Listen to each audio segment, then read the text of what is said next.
tadi malam tiba-tiba saya dimasukin dalam sebuah grup, tapi pas saya lagi pegang handphone. Kemudian grup itu hanya 8 orang, dan ada yang kenal sama saya. Saya kenal dia, gitu ya, karena disimpan di handphone saya ada nama. Dan itu adalah orang-orang pengikut Habib Rizik Syihab. Ya, pokoknya orang-orang EPI lah, Front Pembela Islam. Nah, di situ saya mau dihakimi. Artinya saya diminta pertanggungjawaban karena di dalam kajian itu menyangkut-nyangkut para Habib dan juga Habib Rizik, gitu ya.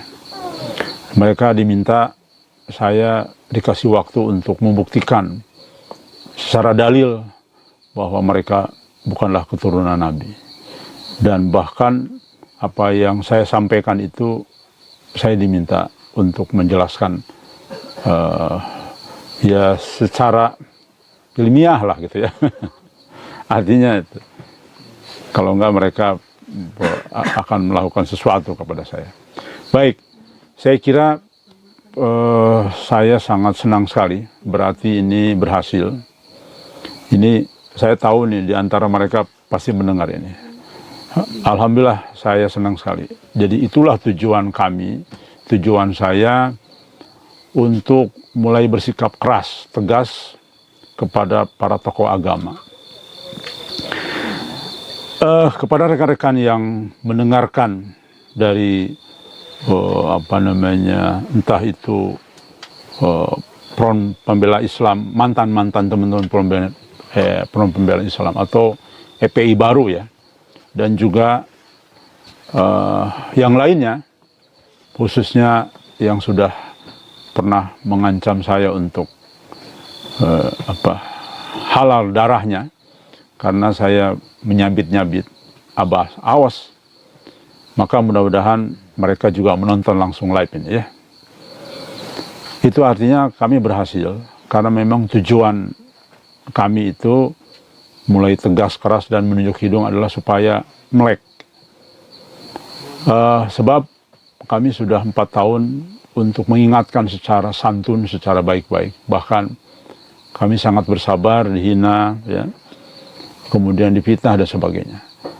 Nah, kali ini karena kami anggap sudah darurat, sudah dekat waktunya, maka kami ingin mencoba menyelamatkan melalui, tentu yang menyelamatkan Allah Subhanahu wa Ta'ala, tetapi melalui perantara kami ingin menggugah para pengikutnya minimal, karena biar mereka mulai berpikir.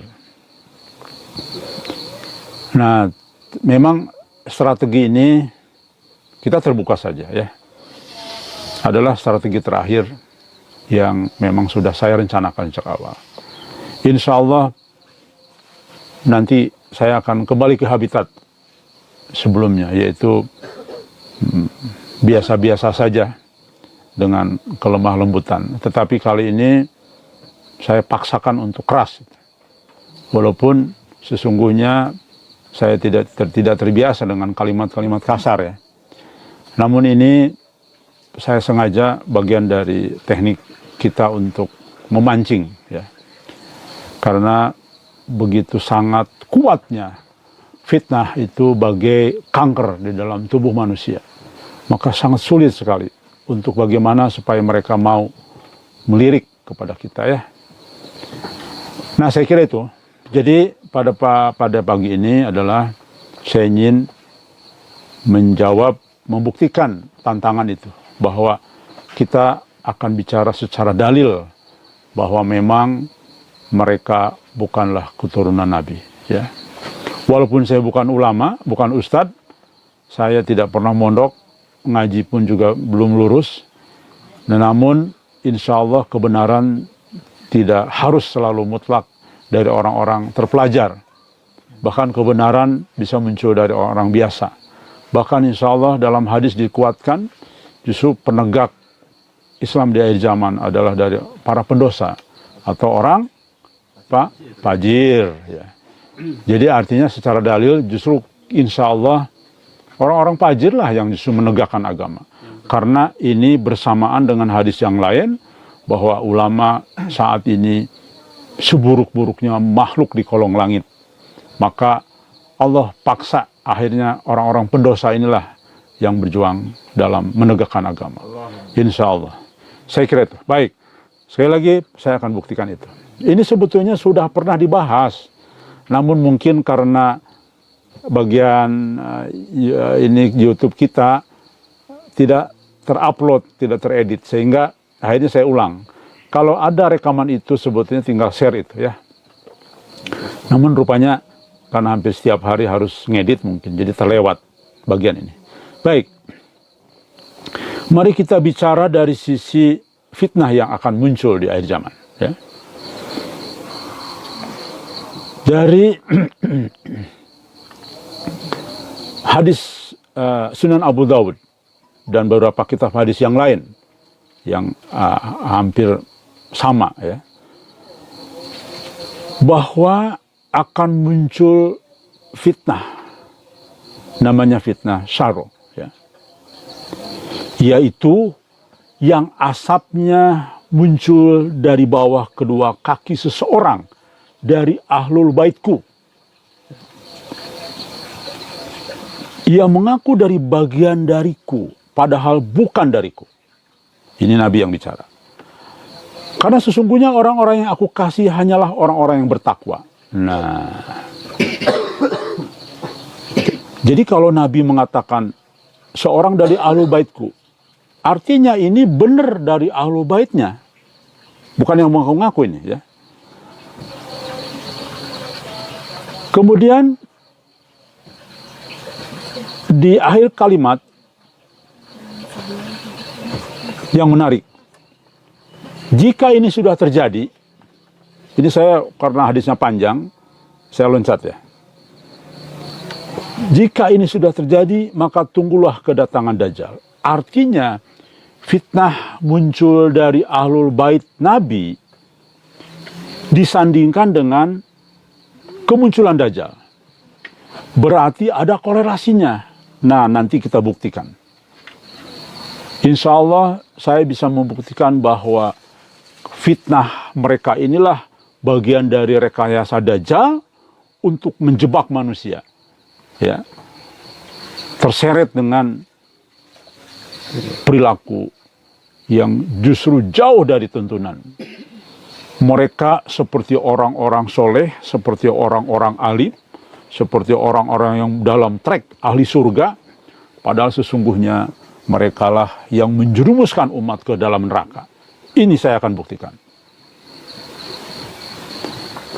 Jelas ya. Jadi dalilnya tadi disampaikan dan ini diriwayatkan oleh yang saya kutip tadi, hadis riwayat Ahmad nomor 6168 ya. Saya ambil kutip tafsir daripada hadis tadi ya. Saya ambil salah satu dari kitab yaitu yang disampaikan oleh Syekh Ali bin Muhammad. Beliau menjelaskan begini. Dari hadis tadi, yang dimaksud ia mengaku bagian dariku adalah karena secara lahir kenyataannya memang dia bagian dariku. Artinya tadi itu Nabi menyampaikan kepada ahlul bait beneran dari sisi nasab. Darahnya betul, nyambung kepada Nabi. Namun pada kenyataannya fitnah tersebut ada karena disebabkan olehnya, oleh ahlul bait tadi. Dan justru dia malah menjadi pembangkit fitnah tersebut. Pembangkit fitnah tersebut. Tuh. Jadi, di dalam menafsirkan hadis tadi, seorang ulama ya, menyatakan, betul, Nabi ini untuk ahlul baitnya. Ya. Bukan untuk ahlul bait palsu atau ngaku-ngaku, bukan. Ini luar biasa ini. Ahlul bait beneran saja, yang ada nasabnya, ada aliran darahnya saja, kalau orang ini justru menjadi sumber fitnah, maka tidak Nabi akui sebagai keluarga Nabi. Kita terusan ya.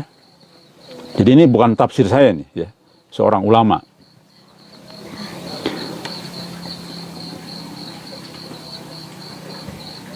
Ketika Rasulullah menyampaikan, saya teruskan ya, bersabda, laisa mini, maksudnya adalah, hakikatnya adalah bahwa bukanlah ahlul baitnya, sebab ya tidak diakui lah sebagai ahlul baitnya pada faktanya nanti. Sebab apabila dia benar-benar ahlul bait, tentu dia tidak akan berkontribusi pada fitnah tersebut. Tuh, ya kan? Hal ini mirip dengan firman Allah Subhanahu wa taala ya di dalam Al-Qur'an, sesungguhnya dia bukanlah termasuk keluargamu karena perbuatannya sungguh tidak baik. Nah, nanti ayat Al-Qur'annya kita bahas berikutnya ya. Jadi Allah Subhanahu wa taala memperkuat ini. Sesungguhnya dia bukanlah termasuk keluargamu karena perbuatannya sungguh tidak baik. Itu yang tafsiran Syekh Ali tadi ya.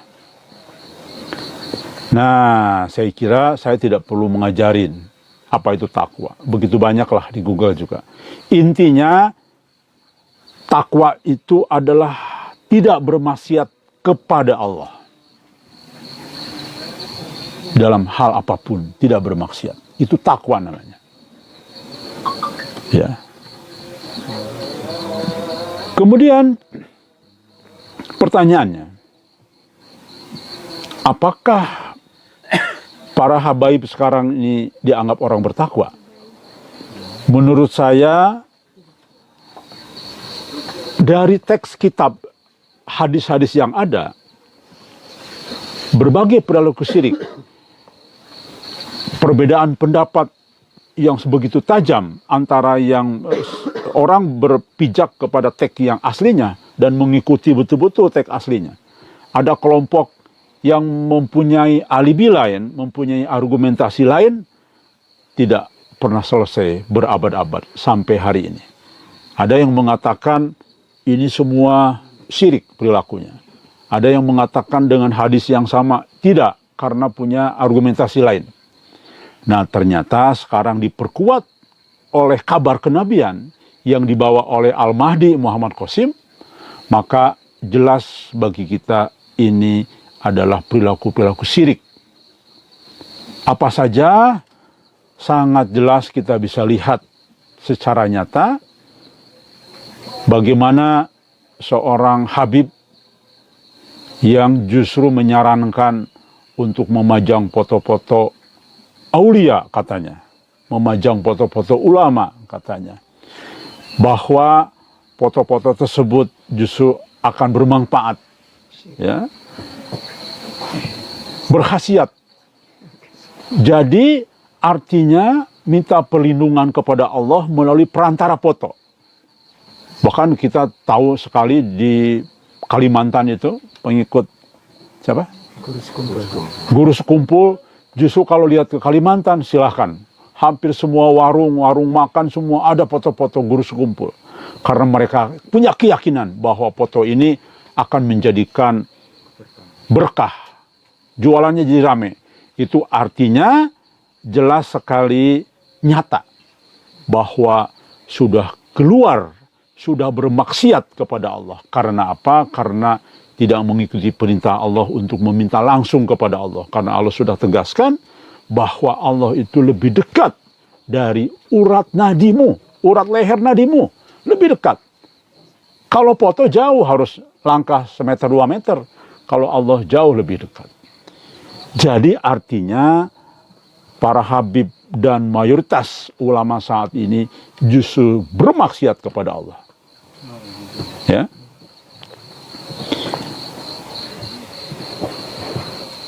Sahabat Rasulullah yaitu Umar bin Khattab pernah berkata, yang menghancurkan Islam adalah orang alim yang menyimpang. Orang-orang munafik yang pandai berdebat Quran. Tuh, saya nggak pandai berdebat Quran. Saya bukan ulama. Saya mengakui saya orang fajir. Saya orang berdosa dahulu. Ya. Yang tidak banyak mendalami Quran, tidak banyak mendalami agama. Saya orang profesional yang terlibat dalam urusan-urusan politik loh. Yang di situ tentu banyak sekali dosa-dosa yang saya lakukan, ya. Jadi Umar bin Khattab sudah bilang, yang menghancurkan Islam adalah orang alim yang menyimpang, orang munafik yang pandai debat Quran dan menggunakan Al-Quran untuk kepentingan pribadinya serta pemimpin, serta para pemimpin sesat. Jelas sekali ini, ya. Bahkan mereka bukan hanya dianggap sebagai orang yang bermaksiat, ya, yang menyimpang tadi, tetapi juga mereka adalah orang-orang yang dianggap munafik. Kita bisa lihat di dalam surat Al-Munafikun ayat 4. Ya. Perhatikan coba. Ini cocok sekali dengan keadaan sekarang ini. Ya. Dan apabila kamu melihat mereka, tubuh-tubuh mereka membuat kamu kagum. Tuh. Artinya fisik ulama, fisik tokoh agama itu, waduh, sampai berlapis-lapis jubahnya juga, ya. Pakai apa namanya nih? Surban. Pakai udung-udung yang wah, wangi sebagainya. Namun di kalimat terakhir dalam surat ini, mereka adalah musuh yang sebenarnya. Tuh. Maka waspadalah terhadap mereka sehingga mereka, semoga Allah membinasakan mereka. Tuh. Ya kan? Jadi justru yang Allah sindir selalu itu adalah orang-orang yang kelihatannya sosok alim, kelihatan ahli surga, tapi justru Allah mengatakan langsung, ya, mereka adalah musuh yang sebenarnya. Semakin memperkuat lagi nih, ya. Dan ditujukan kepada mereka, tubuh-tubuh mereka yang membuat kagum. Kan kagum banyak kita. Kan ada Habib-Habib ganteng-ganteng kan rata-rata, ya. Namanya juga berdarah Yaman kan. Saya juga pernah ke Pakistan lama, saya pernah ke beberapa negara Arab Saudi, ya memang ganteng-ganteng. Jadi kagum dengan penampilan mereka, ya. Tetapi sesungguhnya mereka adalah musuh, ya. Saya ambil lagi kutip surat Al-Baqarah ayat 8-10, ya. Dan di antara manusia ada yang berkata, kami beriman kepada Allah. Ya. Saya pertengahannya masuk, ya, artinya nggak usah saya baca semua. Mereka menipu Allah justru, orang-orang yang beriman. Padahal mereka hanyalah menipu diri sendiri tanpa mereka sadari. Hati mereka ada penyakit, lalu Allah menambahkan penyakit itu. Tuh, jadi banyak orang yang akan mengklaim kami beriman kepada Allah. Jadi jangan heran, maksud saya gini, mengutip kalimat ini, jangan heran akan banyak orang yang mengaku orang beriman, diakui sebagai orang beriman oleh para pengikutnya, oleh orang lain. Tetapi jangan heran bahwa justru tidak aneh orang yang dianggap beriman, mengaku beriman, tetapi hanya menipu diri sendiri. Tidak beriman, bagaimana mungkin disebut beriman sementara mereka berperilaku syirik? Gitu, mustahil bagian dari kelompok orang beriman. Dan di hati mereka ada penyakit. Banyak sekali penyakitnya. Nanti kita sampaikan satu-satu, ya. Nah, rekan sekalian. Jadi saya tegaskan sekali lagi. Saya nyatakan dengan tegas tanpa ragu. Para Habib sekarang ini, kecuali mungkin 1-2 yang sudah menyadari, ya. Atau para zuriyah asli, ya. Mohon maaf nih kepada para yang keluarga Nabi asli yang betul-betul punya gen darah, bahwa saya nyatakan Anda yang punya nasab beneran darah dan yang ngaku-ngaku keturunan Nabi bukanlah keluarga Nabi. Anda tidak akan pernah diakui nanti di akhirat sebagai keluarga Nabi, ya. Karena mayoritas dari Anda justru tidak mengikuti jejak Nabi Muhammad SAW. Jadi saya tegaskan itu dan tidak akan pernah berubah pendapat saya, karena saya didukung oleh Allah Subhanahu wa Ta'ala dan didukung oleh baginda Nabi Muhammad SAW dalam bentuk teks Quran dan juga hadisnya, dan didukung oleh teks-teks penafsiran ulama terdahulu, ya. Lalu siapa sesungguhnya keluarga Nabi? Baik, saya akan mengambil contoh dari surat Ibrahim ayat 36. Ya. Ketika Nabi mengadu kepada Allah Subhanahu wa Ta'ala, barang siapa mengikuti, maka orang itu termasuk golonganku, kata Nabi Ibrahim. Jadi yang mengikuti Ibrahim lah yang akan masuk golonganku, bukan mengatakan keluargaku, bukan, tetapi yang mengikutiku. Ya. Nah, sekarang kan terbalik. Justru para habib itu menonjolkan kehabibannya, selalu menggunakan dalil-dalil zuriyah harus dihormati dan sebagainya. Itu yang mereka tunjukkan. Tetapi justru perilaku mereka sehari-hari bertentangan, bertolak belakang 380 derajat dengan seruan Nabi, dengan jalan Nabi. Ya, jelas ya, ini satu contoh bagaimana arti golongan itu adalah yang mengikutiku, bukan orang yang bernasab aku atau keluargaku, bukan, ya. Jadi tidak pandang bulu apakah dia keluarga Nabi Ibrahim atau bukan. Jelas ya? Baik. Itu dalil Quran. Tambahan lagi tuh. Saya tambahkan lagi kisah Nabi Nuh, begitu jelas sekali. Ya, misalkan dalam surat Hud ayat 45. Ya, Nabi Nuh kan memohon, dan Nuh memohon kepada Tuhannya sambil berkata, "Ya Allah, Tuhanku, sesungguhnya anakku adalah termasuk keluargaku, dan janji-janjimu pasti benar. Engkau adalah hakim yang paling adil." Tuh mohon, maksudnya selamatkan anakku ya Allah, dia darah dagingku, gitu ya. Kan Nabi tahu persis hidayah itu begitu mudah bagi Allah, gitu ya, kalau Allah berkehendak. Nah, coba apa jawaban dari Allah? Wahai Nuh, sesungguhnya dia bukanlah termasuk keluargamu. Tuh. Karena perbuatannya sungguh tidak baik. Janganlah kamu meminta kepadaku sesuatu yang tidak engkau ketahui. Tuh, Masya Allah ya. Sesungguhnya aku menasihatimu supaya kamu tidak termasuk orang-orang yang bodoh. Tuh, orang bodoh. Makanya saya keluarkan kalimat bodoh, oon dan sebagainya. Karena Allah juga ngomong begitu. Jadi jelas Allah sendiri mengatakan orang yang bernasab darahnya langsung nih, anaknya langsung. Bukan keluargamu. Apalagi Habib nih yang gak jelas-jelas semua. Ya, hanya sekedar dari surat-surat begitu. Yang sekarang jadi polemik malah. Terbukti darahnya banyak yang sudah ada di file keturunan Habib itu ternyata bukan darahnya Nabi Muhammad SAW. Apalagi itu tambah itu.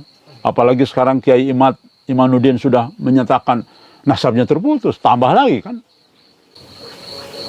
Jadi bagaimana disebut perilaku keluarga Nabi? Karena Nabi itu sering tidak makan, ya, sering susah makan. Bahkan ketika ditanya kepada Aisyah, ada nggak bahan makan? Nggak ada. Ya Rasul, ya sudahlah kita puasa aja. Cuh, ini terbalik semua. Kehidupan Habib terbalik dengan tracknya Nabi Muhammad. Bagaimana Anda semua hanya berdasarkan surat, ya, lalu Anda justru mengklaim dengan sangat amat Terus-menerus dikampanyekan. Kami keluarga Nabi, kami darah Nabi. Itu semua dikampanyekan dalam banyak ceramah-ceramahnya. Ya. Ternyata justru Allah sudah begitu jelas sekali kepada kita. Mereka bukan keluarga Nabi Nuh, padahal langsung anaknya. Oke. Jadi teman-teman dari EP ini yang sudah memasukkan saya grup, saya dihakimi, silahkan dengar ini ya.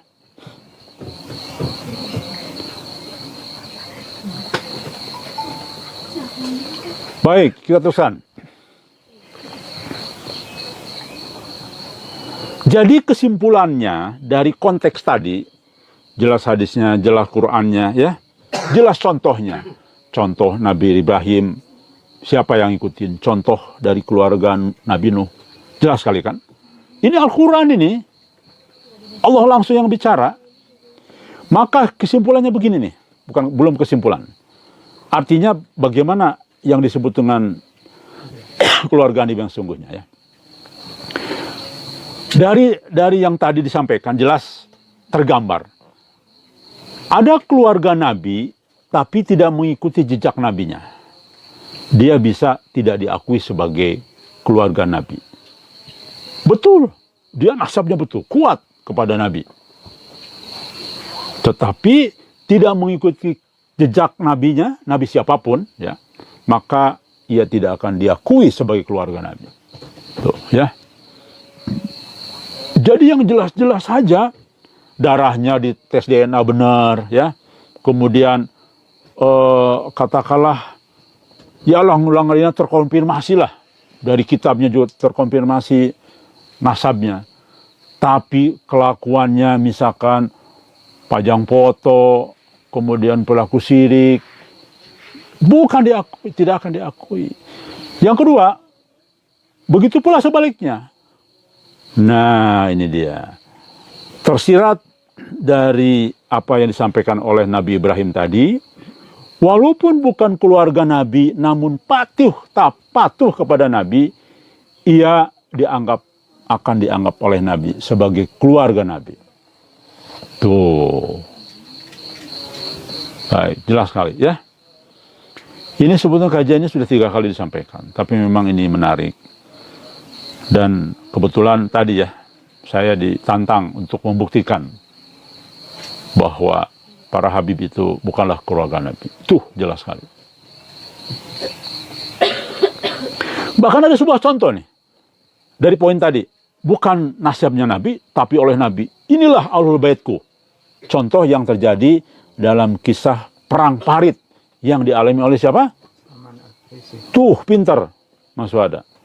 Salman Al-Farisi, dia bukan keluarga Nabi loh. Ya. Jadi para sahabat Muhajirin dan Ansor ya, waktu itu mengatakan bahwa tentang kisah ini ya. Jadi idenya cemerlang. Jadi teman-teman dari Muhajirin dan Ansor itu, Salman Al-Farisi hebat sekali idenya. Bikin parit gitu kan untuk perang. Nah, Nabi berkomentar. Menyahut para sahabat. Nabi mengatakan begini. Salman Al-Farisi adalah bagian dari kita. Sebagai Ahlul Bait. Tuh. Padahal Salman Al-Farisi bukan darah daging Nabi. Ya.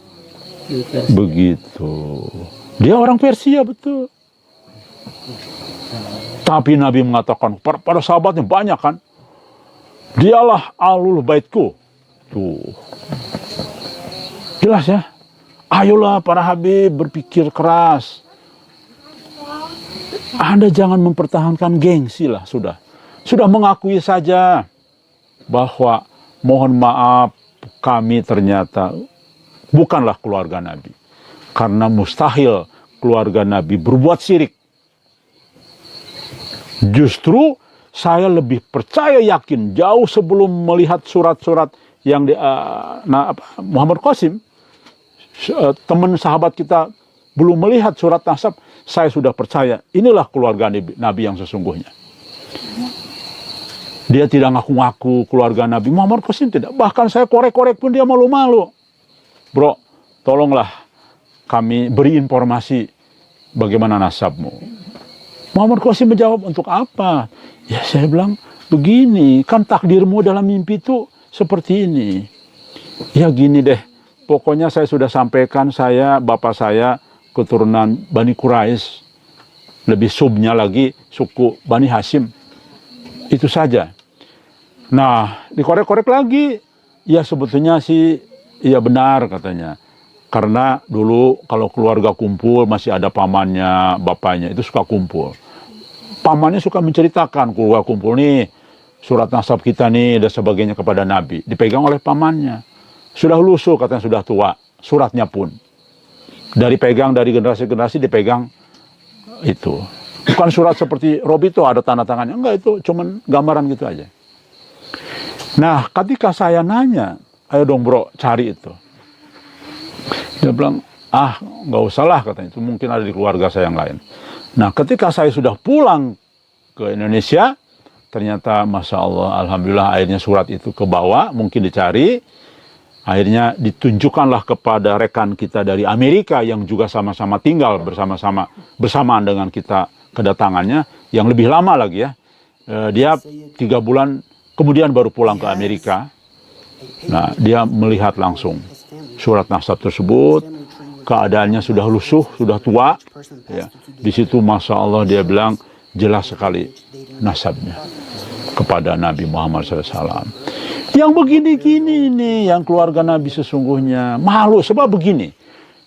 Seandainya saya keluarga Nabi benar, saya justru malu diketahui. Kenapa saya nih?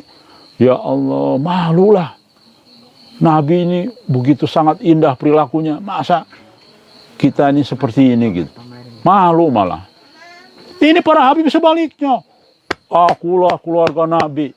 Padahal jadi tukang obat kalau ceramah. Bagaimana coba? Dulu semua terseret ke dunia. Padahal Nabi sudah bilang dalam hadisnya.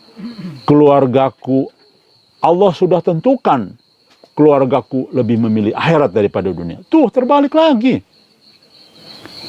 Dan ini insya Allah justru, maaf ya, sekali lagi nih, saya menyatakan dengan tegas, saya tidak pernah khawatir dengan ketegasan ini ya, karena saya didukung dalilnya. Ya sudah, saya mau sidang dipanggil pun tidak apa-apa, saya datang. Kan saya sudah bilang kemarin, saya akan datang. Bahkan ke markas EPI Petamburan diundang, saya datang. Percaya sama saya, silahkan undang saya. Jangankan di grup. Saya diminta Habib Rizik datang, saya datang. Justru kalau keluarga Nabi beneran, malu ngomong-ngomong keluarga Nabi. Karena kita tahu perilaku kita jauh dari Nabi. Saya pegang nasab nih, surat nasab. Wah, lengkap sekali, kuat. Justru saya akan sembunyikan itu kalau beneran nih keluarga Nabi. Karena kita tahu, Masya Allah, malu saya. Ya. Ini malah mempertahankan terus, berargumentasi terus. Saya keluarga Nabi, wah segala macam, dahsyat itu. Ternyata perilakunya banyak khurafat, banyak khayalan, banyak melakukan syirik-syirik ya. Sampai dengan ada Habib, ya, jalan kaki ini, bayangkan, diciumin bekas kakinya. Itu ada videonya ya. Saya sendiri menyaksikan betul bagaimana bekas minum Habib, bekas makan diperbutin, dijilatin. Saya melihat langsung, bukan katanya. Karena saya dulu pernah aktif di Front Pembela Islam, ya. Waktu Habib Rizik masih ketua umum, bukan imam besar, belum dulu.